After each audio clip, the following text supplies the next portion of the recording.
Hello student, good morning. कल हमने chemistry का इंट्रोडक्शन रीड किया। आज हम स्टार्ट करते हैं कार्बनिक रसायन फर्स्ट बुक का फर्स्ट चैप्टर। ठीक है, फर्स्ट चैप्टर आपका है सॉलिड स्टेट, ठोस अवस्था। तो चैप्टर स्टार्ट करने से पहले हम पदार्थ की अवस्थाओं के बारे में जान लेते हैं। वैसे तो आप जनरली जानते भी होंगे, ठोस, द्रव, गैस। ठीक है, तो वो आपने फिजिक्स में पढ़ा है कि वे पदार्थ जिनका आकार आयतन दोनों निश्चित हो तो सॉलिड होते हैं, जिनका आकार अनिश्चित तथा आयतन निश्चित हो तो द्रव होते हैं, और जिनका आकार और आयतन दोनों ही अनिश्चित हों तो वो गैस होती हैं। लेकिन यहाँ पर आपको क्या करना है, ठोस द्रव की जो डेफिनेशन है वो अकॉर्डिंग टू केमिस्ट्री पढ़ना है। ठीक है, तो वैसे आपको पता है कि पदार्थ 3 अवस्थाओं में होते हैं, ठोस, द्रव, गैस। लेकिन यहाँ केमिस्ट्री में कैसे एक्सप्लेन करेंगे, हम कैसे समझेंगे कि कौन से ठोस हैं, कौन से गैस है और कौन से द्रव है। केमिस्ट्री में हम देखते हैं उनके बीच के अट्रैक्शन फोर्स को। ठीक है, उनके बीच के गैप को, कि जो सॉलिड है उसके जो पार्टिकल्स हैं वो आपस में किस तरीके से अरेंज है। प्रबल आकर्षण बल है या दुर्बल आकर्षण बल है, या फिर दूरी बहुत ज़्यादा है या फिर दूरी बहुत कम है। ठीक है, तो हम उसके बीच की बॉन्डिंग को, आप कह सकते हो कि बॉन्डिंग बीच में, उसके आधार पर हम एक्सप्लेन करेंगे ठोस, द्रव, गैस को। तो पहले हम पढ़ते हैं ठोस को।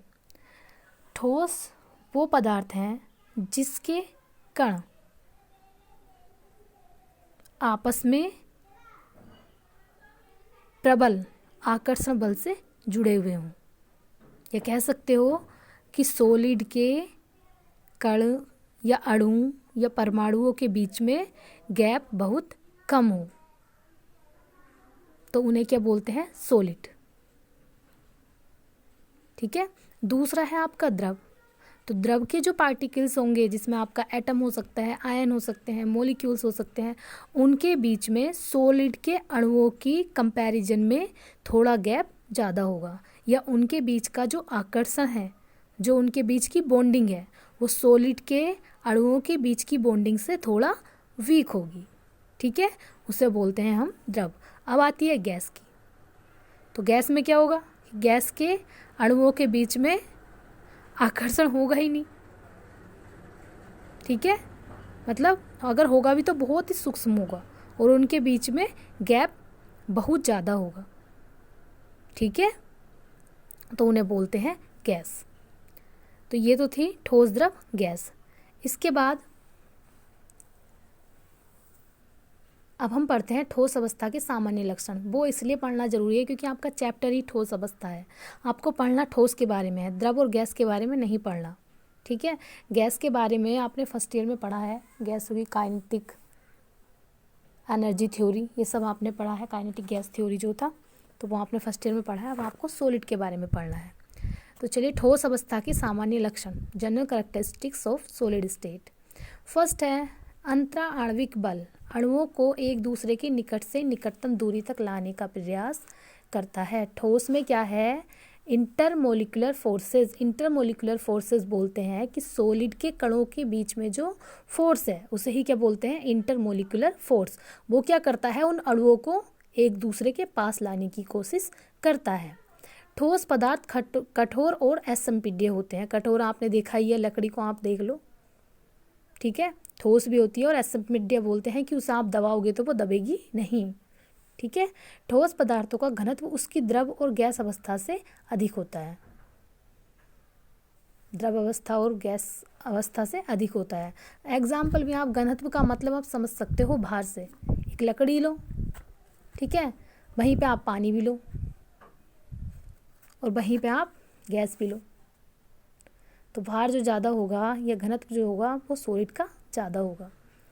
सघनता से भी आप समझ सकते हो इसे। ठीक है, फिर है गैसों व द्रवों की तुलना में ठोसों में विसरण का गुण प्रायः कम पाया जाता है।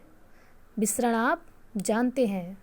ठीक है, नेक्स्ट है, ठोस पदार्थों में अवयवी कणों की स्थिति निश्चित होती है परंतु वे अपनी माध्य स्थिति के सापेक्ष दोलन कर सकते हैं।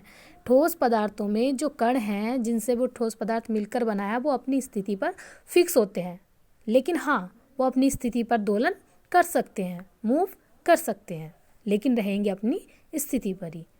ठीक है, अब देखिए मेन चैप्टर जो स्टार्ट होता है वो स्टार्ट होता है आपका यहाँ से, सॉलिड स्टेट, ठोसों का वर्गीकरण।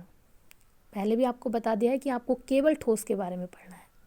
तो जो हमारे ठोस हैं वो दो प्रकार के होते हैं। फर्स्ट क्रिस्टलीय ठोस, इंग्लिश में बोलते हैं क्रिस्टलाइन सॉलिड। सेकंड है एक्रिस्टलीय ठोस या एमोर्फस सॉलिड, या इसे आप बोल सकते हो ए क्रिस्टलाइन सॉलिड। ठीक है, तो देखिए क्या है क्रिस्टलाइन सॉलिड। ऐसे ठोस जिनकी ज्यामिति निश्चित होती है तथा इनमें अवयवी कण एक निश्चित व्यवस्था में लगे होते हैं और इस व्यवस्था में एक निश्चित समय अंतराल के बाद पुनरावृत्ति होती है, इसे दीर्घपरासी व्यवस्था कहते हैं, क्रिस्टलीय ठोस कहलाते हैं। अक्रिस्टलीय ठोस, ऐसे ठोस जिनकी ज्यामिति निश्चित नहीं होती है तथा इनमें अवयवी कणों की व्यवस्था निश्चित नहीं होती है, इस व्यवस्था को लघुपरासी व्यवस्था कहते हैं तथा इन ठोसों को अक्रिस्टलीय ठोस कहते हैं। ये तो हुई डेफिनेशन। अब समझिए आप क्रिस्टलाइन सॉलिड क्या होंगे। क्रिस्टलाइन सॉलिड ऐसे सॉलिड होंगे जिनमें अवयवी कण के बीच एक निश्चित दूरी होगी। मैं आपको बना के दिखा रही हूँ। ठीक है, एक कण ये है, दूसरा ये है, ठीक है, तीसरा ये है, चौथा फिर ये है, फिर आप देखेंगे फिर ये है, फिर से ये है, फिर ये है। तो मतलब कहने का ये है कि जो इनका अरेंजमेंट होगा, इनके बीच का जो गैप होगा वो भी इक्वल होगा। कणों की जो व्यवस्था होगी, व्यवस्था का मतलब ये है कि यहाँ पे देख रहे हो आप रेड है, ठीक है, यहाँ पे ग्रीन है, फिर यहाँ ब्लू है, फिर से यहाँ रेड है, फिर से ग्रीन है, फिर से ब्लू है और फिर से रेड है। मीन्स कहने का ये है कि जो कण हैं वो अपनी पोजीशन में फिक्स होंगे और उनके बीच में जो गैप होगा वो भी इक्वल होगा। ठीक है, और सेम पैटर्न देखिए, यहाँ 4 का पैटर्न है, पहले रेड है, फिर ग्रीन है, फिर ब्लू है, फिर रेड है। सेम यही पैटर्न फिर से रिपीट होगा, फिर से यहाँ पे रेड, ग्रीन, ब्लू, फिर रेड। तो यही पैटर्न बार बार रिपीट होता रहेगा। मतलब अगर मैं इस छोटी इस यूनिट को बाहर निकाल लूँ तो क्या होगा, इस यूनिट से मैं पूरी जो संरचना होगी इस क्रिस्टल की वो मैं एक्सप्लेन कर पाऊँगी। ठीक है, तो इन्हें क्या बोलते हैं, क्रिस्टलाइन सॉलिड। अभी मैं इसके आपको डायग्राम के थ्रू भी समझाऊंगी। अक्रिस्टलीय ठोस क्या होंगे। अक्रिस्टलीय ठोस, मान लीजिए कि एक कण ये है, दूसरा कण ये है, तीसरा कण ये है, फिर क्या है, इसके बीच में इतना ज़्यादा गैप हो सकता है, फिर चौथा कण यहाँ पे आ गया, फिर पांचवा यहाँ आ गया। तो ये अरेंजमेंट जो है आपको बार बार देखने को नहीं मिलेगा। ये यहाँ मिल गया, हो सकता है ये यहाँ पे मिल जाए फिर। ठीक है, तो इनके बीच में जो कण होंगे उनका एक निश्चित अरेंजमेंट नहीं होगा। किसी कण के बीच में ज़्यादा गैप होगा, किसी कण के बीच में कम गैप होगा, तो उन्हें क्या बोलते हैं, अक्रिस्टलीय ठोस। लेकिन होंगे दोनों ही ठोस। एग्जाम्पल्स भी मैं आपको इनके बताऊंगी, पहले इनके आपको डायग्राम के थ्रू दिखाती हूँ। देखिए ये आपके क्रिस्टलाइन सॉलिड है और ये एमोर्फस सॉलिड है। आप देखिए इसमें क्या है, कणों का एक निश्चित अरेंजमेंट है, पहला ये है, फिर ये है, फिर ये है, फिर ये है। ठीक है, और आप एक स्ट्रेट लाइन में इन्हें देख सकते हो। लेकिन इनमें देखिए एमोर्फस सॉलिड में स्ट्रेट लाइन कहीं बन रही है, बीच में देखो ये 2 हो गए, फिर ये एक इधर ऐसे हो गया। मतलब इनका कोई भी निश्चित अरेंजमेंट नहीं है। स्ट्रॉन्ग कौन से होंगे, क्रिस्टलाइन, क्योंकि इनके बीच में गैप है, कहीं भी आप इन्हें प्रेशराइज कर सकते हो। ये देखिए, ये है आपका क्रिस्टलाइन सॉलिड और ये एमोर्फस है। आप देख सकते हैं कणों का पैटर्न, इसमें बिल्कुल एक सेम पैटर्न है। देखिए ये पैटर्न है इसका सेम, फिर ये इसका सेम है। इनकी डिस्टेंस बीच की अरेंजमेंट बिल्कुल सेम है। इनमें क्या है, इनमें कोई सेम नहीं है। ग्रीन यहाँ आ गया, फिर रेड पिंक यहाँ पे आ गया यहाँ। ठीक है, तो आपको अच्छे से समझ में आगे होगा। इनके एग्जाम्पल मैं आपको दिखाती हूँ।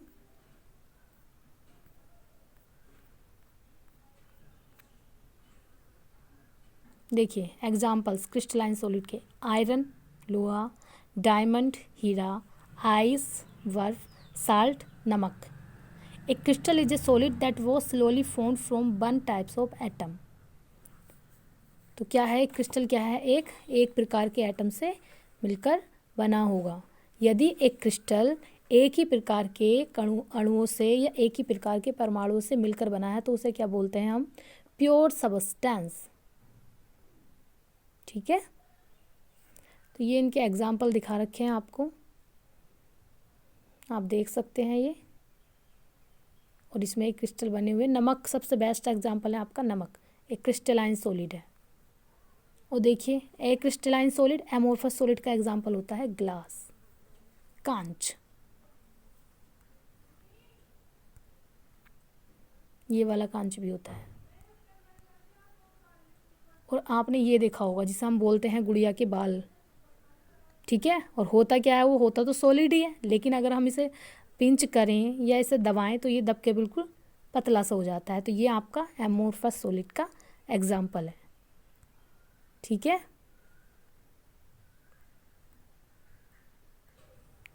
अब आगे देखते हैं क्रिस्टलीय ठोसों का वर्गीकरण।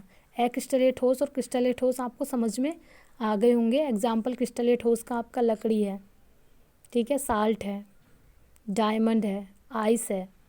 अक्रिस्टलीय ठोस में आपका रबर हुआ, जिलेटिन हुआ, सिलिका जेल हुई, ठीक है, और ग्लास हुआ। अब क्रिस्टलीय ठोसों का वर्गीकरण पढ़ते हैं। क्रिस्टलीय ठोस आपके 4 प्रकार के होते हैं। और बता दूं क्रिस्टलीय ठोस का वर्गीकरण जो है उनके बीच की बॉन्डिंग के आधार पर है और उनके जिस पार्टिकल से वो मिलकर बने हैं उनके आधार पर है। फर्स्ट है ध्रुवीय आणविक ठोस। ऐसे आणविक ठोस जिसमें अणुओं के परमाणुओं के मध्य ध्रुवीय सहसंयोजक बंध तथा अणुओं के मध्य द्विध्रुव अन्योन्य बल पाए जाते हैं, इन्हें ध्रुवीय आणविक ठोस कहते हैं। ठीक है, मैंने पहले ही बताया है कि जो जिस पार्टिकल से वो मिलकर बने हैं और उनके बीच का बल कैसा है उसके आधार पर ये 4 प्रकार के होते हैं। एग्जाम्पल देख लीजिए, HCl, NH3, SO2। सेकेंड है अध्रुवीय आणविक ठोस। ऐसे आणविक ठोस जिसमें अणुओं के परमाणुओं के मध्य अध्रुवीय सहसंयोजक बंध तथा अणुओं के मध्य दुर्बल वान डेर वाल्स पाए जाते हैं, उन्हें अध्रुवीय आणविक ठोस कहते हैं। For example Cl2, H2, F2 etcetera. Third है हाइड्रोजन आबंधित आणविक ठोस। ऐसे आणविक ठोस जिनमें अणुओं के परमाणुओं के मध्य ध्रुवीय सहसंयोजक बंध पाया जाता है तथा अणुओं के मध्य हाइड्रोजन आबंध पाया जाता है, हाइड्रोजन आबंधित आणविक ठोस कहलाते हैं। इनके उदाहरण है H2O, HF, NH3 एटसेट्रा। ठीक है, इसके बाद कल पढ़ेंगे और आप लोग ये सारा काम नोटबुक में बनाएंगे। जब चैप्टर कंप्लीट होगा तो मैं आपसे फ़ोटो देखूंगी आपकी। ठीक है, आप मेरे पर्सनल नंबर पर फ़ोटो सेंड करेंगे, पेज नंबर डाल के, अपना नाम, रोल नंबर डाल के, तो आप नोटबुक में अच्छे से नोट करेंगे और वीडियो के माध्यम से समझेंगे। बाकी कल से करेंगे।